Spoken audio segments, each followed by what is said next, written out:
नमस्कार दोस्तों, omni channel में आपका स्वागत है। और आज आप इस वीडियो में सामान्य अध्ययन के कुल 30 प्रश्न और उसके उत्तर को देखने वाले हैं दोस्तों, जो कि विभिन्न परीक्षाओं में पूछे गए हैं और आगे भी परीक्षाओं में पूछे जाने की संभावना है। तो आइए देखते हैं वे कौन कौन से प्रश्न हैं। दोस्तों प्रश्न जो है बिल्कुल नए नए हैं, थोड़ा सा ईजी भी है, कुछ हार्ड भी लगेगा।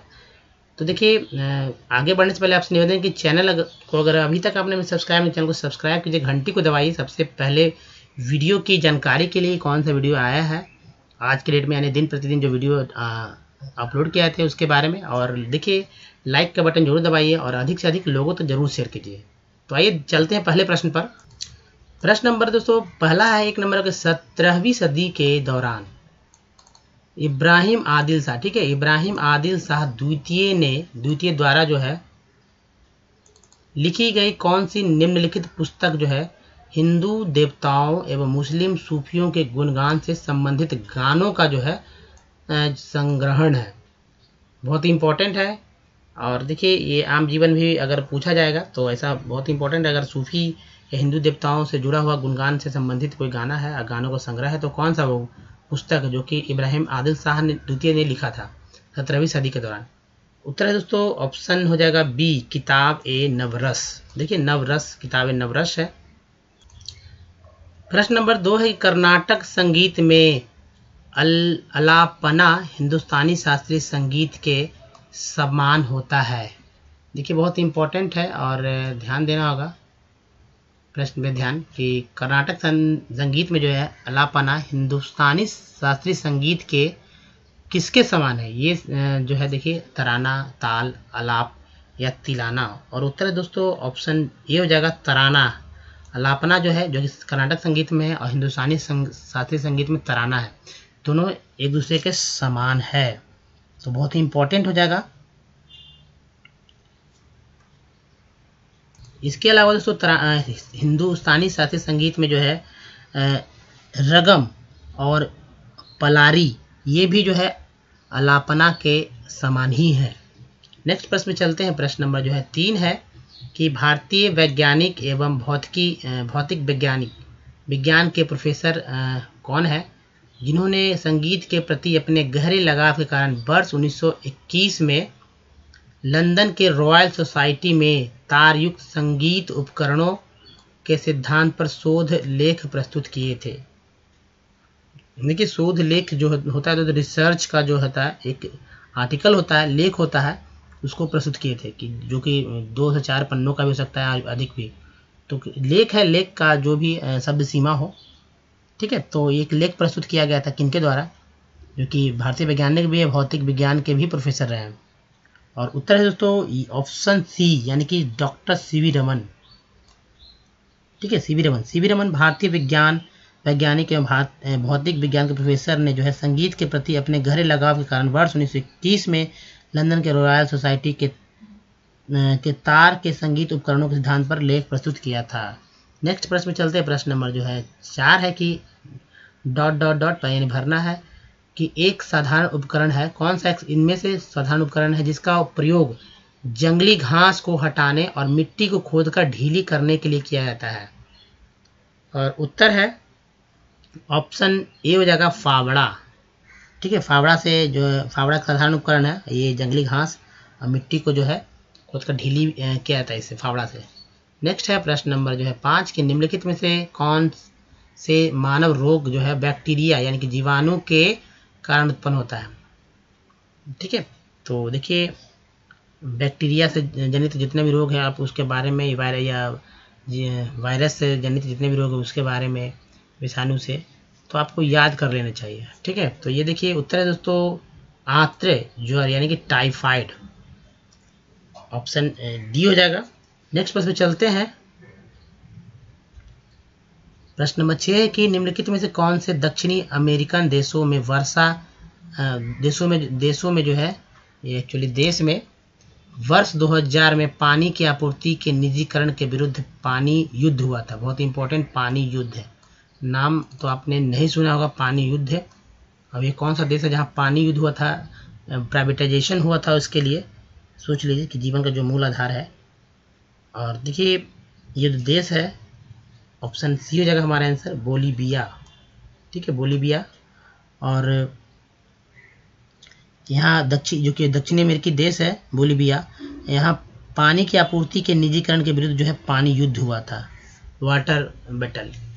नेक्स्ट है प्रश्न नंबर 7 की राष्ट्रमंडल मानव अधिकार पहल, जिसे CHRI का अभी कहा जाता है, का मुख्यालय कहाँ स्थित है? निम्न में से 4 ऑप्शन है।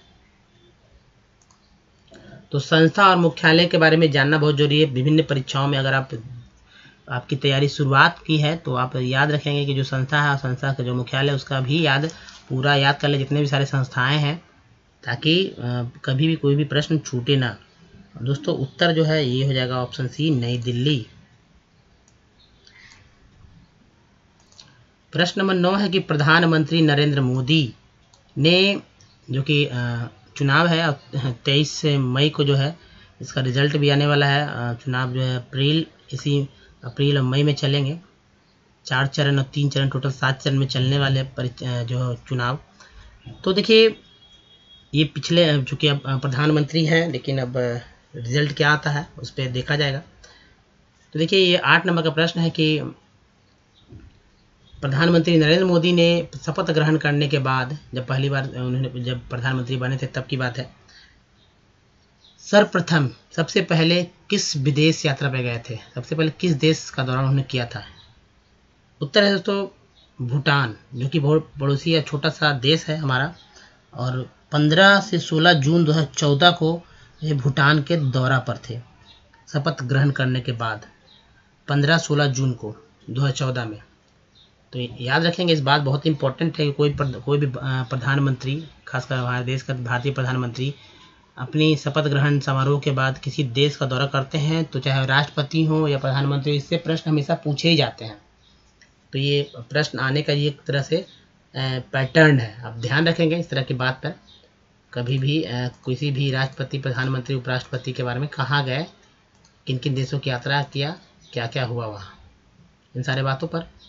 प्रश्न नंबर जो है दोस्तों 9 नंबर पे आते हैं। और 9 नंबर का प्रश्न है कि निम्नलिखित में से कौन सा देश भारतीय राज्य उत्तर प्रदेश से सीमाएं साझा करता है? जो कि उत्तर प्रदेश सीमा साझा करता है, सटता है।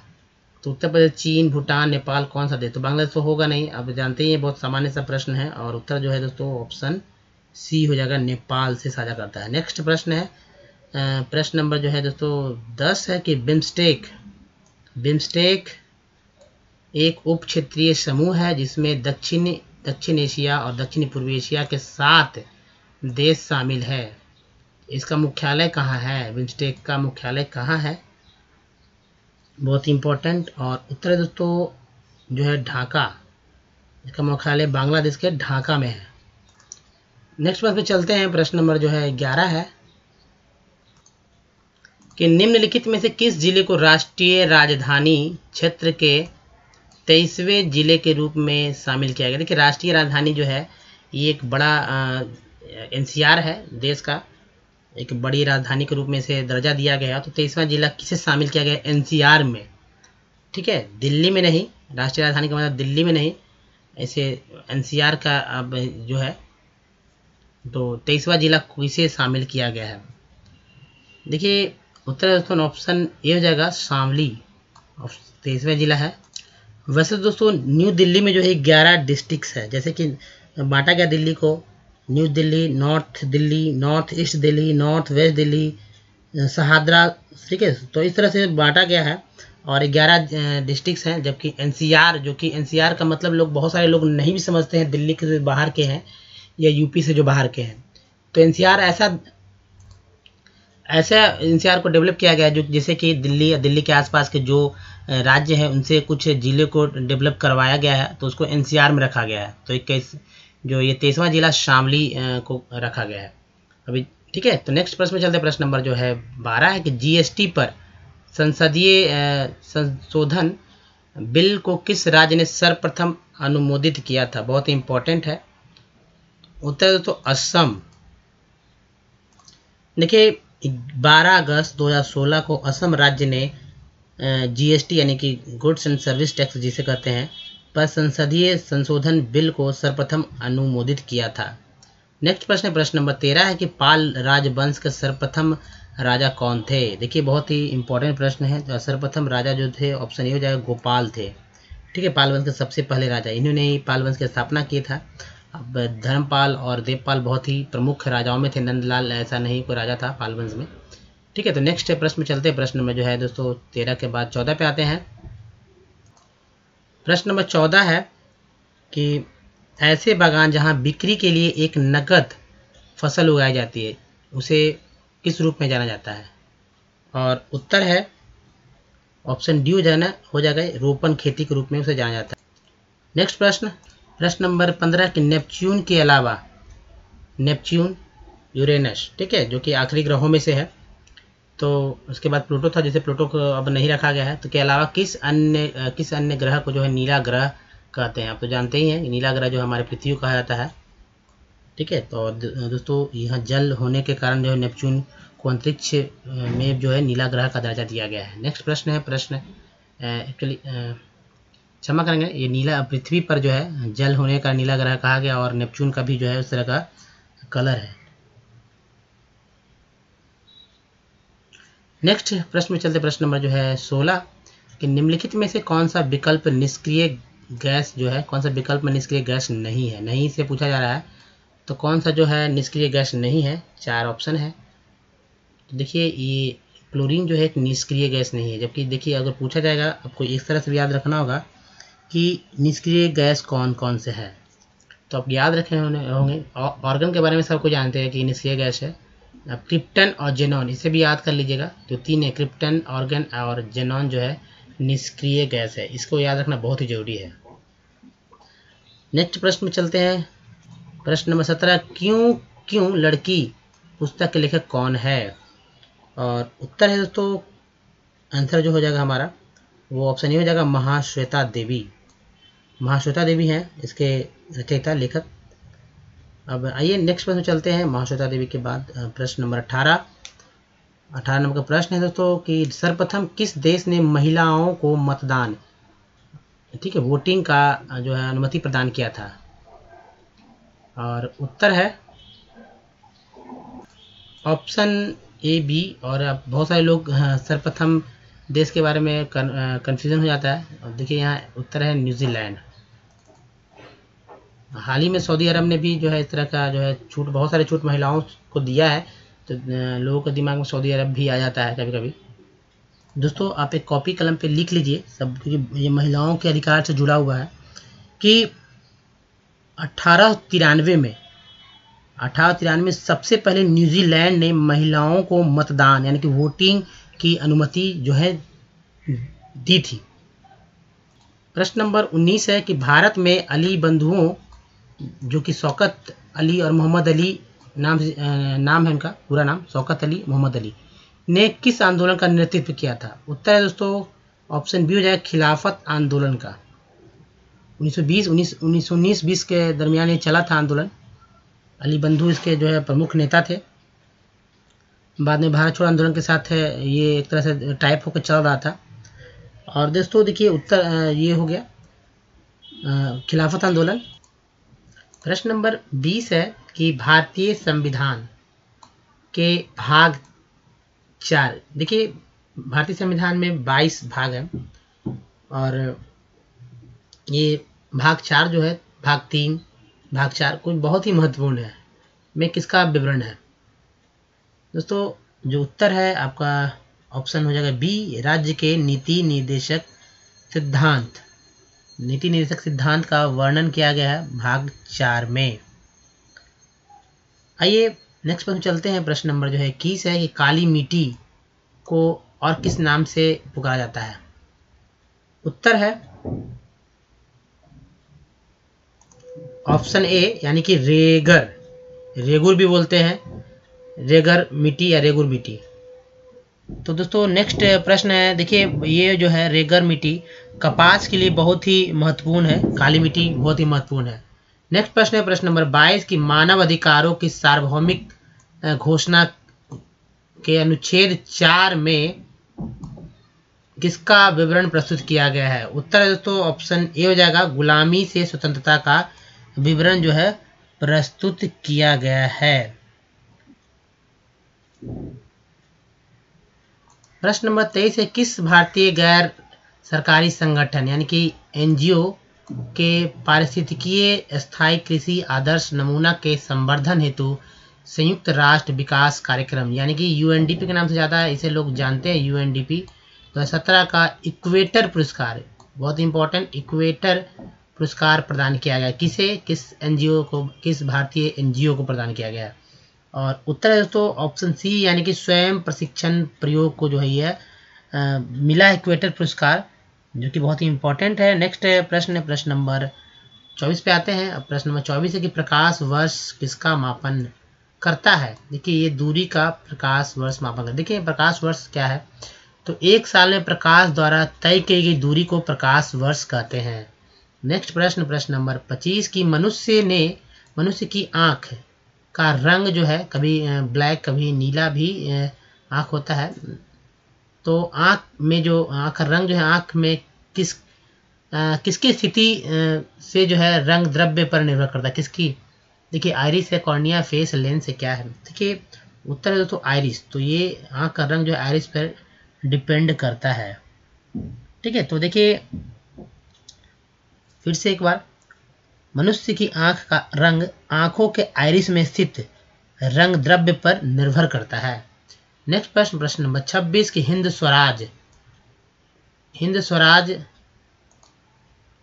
नामक पुस्तक के लेखक कौन है?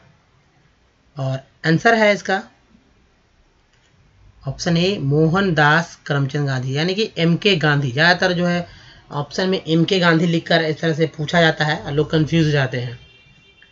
नेक्स्ट प्रश्न है प्रश्न नंबर 27 कि मौर्य राजवंश के अंतिम शासक कौन थे? देखिए पहले शासक कौन थे? तो चंद्रगुप्त मौर्य थे, मौर्य राजवंश के प्रथम शासक, जबकि अंतिम शासक जो है बृहद्रथ थे।